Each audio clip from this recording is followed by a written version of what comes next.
లోకం ఒక మాయని తెలుసుకున్నాను, ఏది నా సొంతం కాదనుకున్నాను.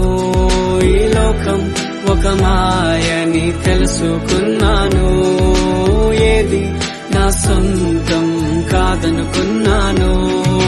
తప్పిపోయిన కుమారుని నేనైతే, నా కొరకై నిరీక్షించే తండ్రి నా